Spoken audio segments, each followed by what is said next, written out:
So when we were talking at the event on Sunday, something you said stood out to me. You were like, we were talking about you moving to Chicago and being, you've been there for how long, you said? I've been there for 10 months. 10 About months. to make 11 months. And what you said to me, oh yeah.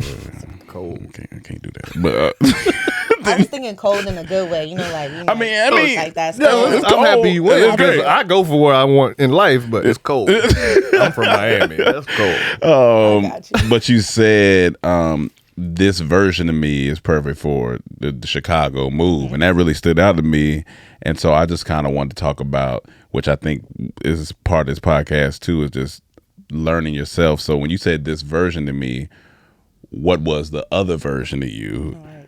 You know what I'm saying? Yeah. Or how did you become this version of you, you know, that you said is good for Chicago? I think I'm still meeting this version of myself. Gotcha. Right? Mm-hmm. But I also moved knowing that a new version of myself was going to be.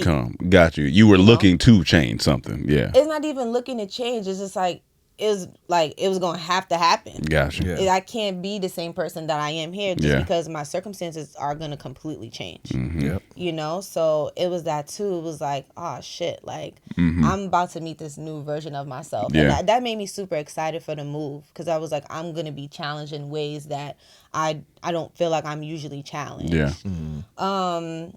As far as like how they're different, is that the question? Yeah. Yeah. How you feel they're different. I think I work smarter now. Okay. And I think I work with less pressure. Like when I'm in New York, I don't realize it because I'm there, like how fast paced it is. Mm-hmm. And that's something that when I live there, I relish in. Like I relish in that fast paced life. Like even in Chicago, people be like, yo, Cass, slow the fuck down. But I feel the difference when I go back home of like how on I am. Yeah. And in Chicago, I'll be like, I ain't going to work today. You know, Gotcha. like Yeah. it could wait. Everything can wait, and I think it's just taught me to be patient with myself. Yeah.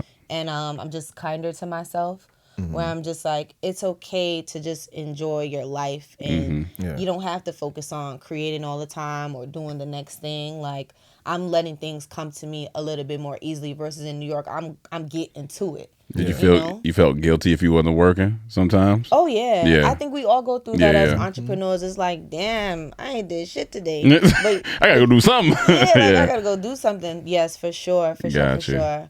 That's been a huge struggle. That's something I'm still learning with. Like, did I do anything today? Yeah. Or I have an issue with like, I don't know what it's actually called, but when you procrastinate on one big thing, but you end up doing mad other little things. Yeah. Like, I think I know exactly. It's not imposter syndrome. It's not. Yeah. It's. I think I've seen that before because I mean I feel like we all as entrepreneurs do that. We know it's this one thing we need to be doing, but you're like, all right, I'm gonna go do this something else. I'm gonna go do this thing and real it's just quick. like you think about it, like that one thing probably takes maybe 30 minutes of your time. Yeah. And that'd be the whole reason why I'm procrastinating on it in the first place. Yeah. I'm like, it's gonna take 30 minutes. Meanwhile, you take 2 hours to do. Exactly. I didn't do 20 other things on my list. Yeah. But then I don't feel like I accomplished anything because I didn't do that one big thing. Got you. So okay. I think it's taking, I've been taking the time to sit back and say, okay, I didn't do that one big thing, but I did do 20 other things that I did need to do. Yeah. So I just feel like way more self-aware. Yeah. And I'm just like taking my time. Yeah.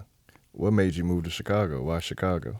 I love Chicago. I think it's just such a beautiful city. I like to tell people that it feels like the hug I didn't know I needed. Okay. Oh yeah, 'cause they cold in New York, man. Coming from the South, the first time I went, hey, how y'all doing? Hey, what's up?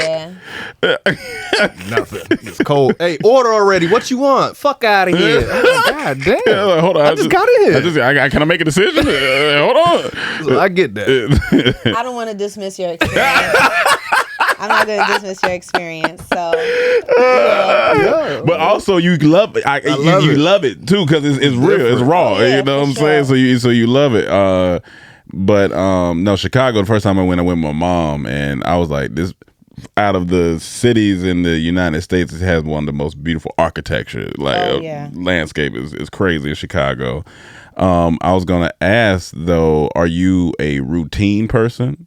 Like, do you have a daily routine, or you kind of can go how Yes and no. Okay. I have a dog, so like he helps me. Like, all right, my day starts at Time 7. to use the bathroom. Yeah, all that good stuff. But I'm very much like play it by ear as well. Okay. I go into my office almost every day except Friday, and that kind of just dictates my day. Gotcha. But because my clients are so different, every day looks different to me, depending on like what meetings I have on the calendar, etc. And yeah. What So are I you would say doing? so. What are you doing for yourself now that you said you're trying to slow down and stuff? Like when you are in those slow down moments, what are you doing for yourself? Like, are you Self-care. Yeah, for your self care. I just learned how to swim. Okay. So Congratulations. Thank you. You know, I what just I'm taught saying? someone how to swim. Word? Yeah. That was a thing for me for a while. I feel like, you know, the opportunity of moving to Chicago allows me to do all the things. I said, oh yeah, I'm going to do that. And then I just never fucking do it. Right? You just get caught up in life. You live there. So it's like, when is it going to happen? So things like that, like I'm like, how am I learning? How am I becoming a better person? Was it a fear of swimming, or you just didn't know? I love water sports. Okay, So I'm gotcha. like, I just had never learned. Gotcha. Okay. Yeah, but it challenged the shit out of me. Oh, for sure. I was like, oh man, like I had one class, I was finna cry. I was like, I don't know if I could fucking do this shit. This shit is hard as fuck. I don't know. There's mad people in this class. I'm They looking at me. Like, I was like this. But things like that, like, okay, you know, what does slowing down actually look like? Yeah. Right? Getting used to slowing down, like, because I be bored of shit. Like, I be working for fun sometimes. Like, oh, let me just go on the computer, send some emails, because what else I'm going to be doing? Yeah. You know? So it's about, like, finding new things to occupy that time for me as well. It's like, okay, I have the advantage of being in a new city. Am I going to go, you know, check out a new gallery? Yeah. Am I going to do the river walk downtown? You know, am I going to decorate my space, etc. So like repurposing what that downtime now looks like. You know, it's interesting because I was reading this book by Alan Watts called Become Who You Are, and he was talking about how in there, you know, people like for my mind I need to meditate and stuff like that. He was like, but most of the time when people say they need to meditate and they go meditate, that they're not really meditating, because meditation is a form of what they call the Tao. It's like letting go, like detaching and attaching at the same time.